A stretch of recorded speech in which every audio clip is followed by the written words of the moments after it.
Selamat siang Bu Vero. Saya Benyamin Argalihardo dari 10 IPS SMA Wardi Wana Serang. Nomor 1 adalah sebutkan dan jelaskan jenis-jenis danau berdasarkan proses asal keterjadiannya. Yang pertama ada danau vulkanik, adalah danau yang terbentuk akibat aktivitas gunung berapi. Yang kedua ada danau tektonik, adalah danau yang terbentuk akibat aktivitas lempengan bumi. Yang ketiga ada danau tektonik vulkanik, adalah danau yang terbentuk karena aktivitas gunung berapi dan lempengan bumi. Yang keempat ada danau glasial, adalah danau yang terbentuk karena terperangkapnya salju yang mencair di dalam cekungan.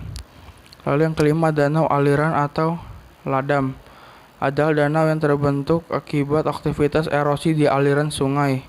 Lalu ada danau kars, danau yang terbentuk akibat aktivitas pengikisan batuan kabur oleh air yang menghasilkan cekungan. Lalu ada danau laguna, adalah danau yang terbentuk akibat aktivitas pengendapan pasif di sekitar perairan dan gal. Lalu yang terakhir ada danau buatan, adalah danau yang sengaja dibuat manusia, waduk atau bendungan. Lalu yang kedua adalah upaya pencegahan banjir harus menyeluruh dan terpadu. Apa maksud pernyataan itu? Jadi maksudnya adalah tidak upaya pembersihannya tidak hanya di tempat terjadinya banjir, tapi di seluruh wilayah yang terkena banjir maupun yang tidak terkena banjir. Lalu yang ketiga ada sebutkan berbagai cara upaya pelestarian sumber daya laut. Caranya adalah tidak membuang sampah di daerah pantai. Yang kedua, tidak memakai pukat harimau atau bom. Yang ketiga adalah tidak membunuh hewan laut. Yang keempat adalah tidak menyentuh terumbu karang saat menyelam. Yang kelima adalah memberikan sanksi tegas pada pelaku pengerusakan.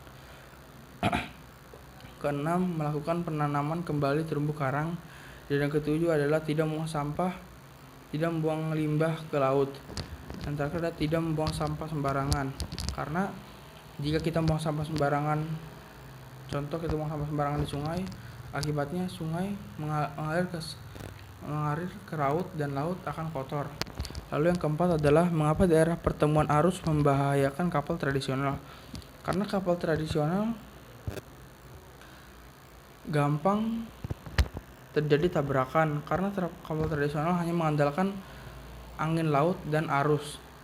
Jadi kemungkinan untuk menghindar terjadinya tabrakan antara kapal yang hanya dengan cara mendayung.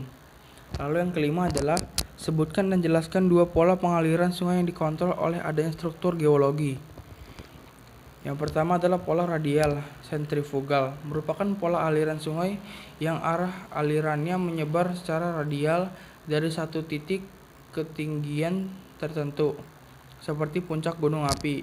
Lalu yang kedua adalah pola paralel, merupakan suatu sistem aliran yang terbentuk oleh lereng yang curam atau terjal. Sekian video dari saya, terima kasih.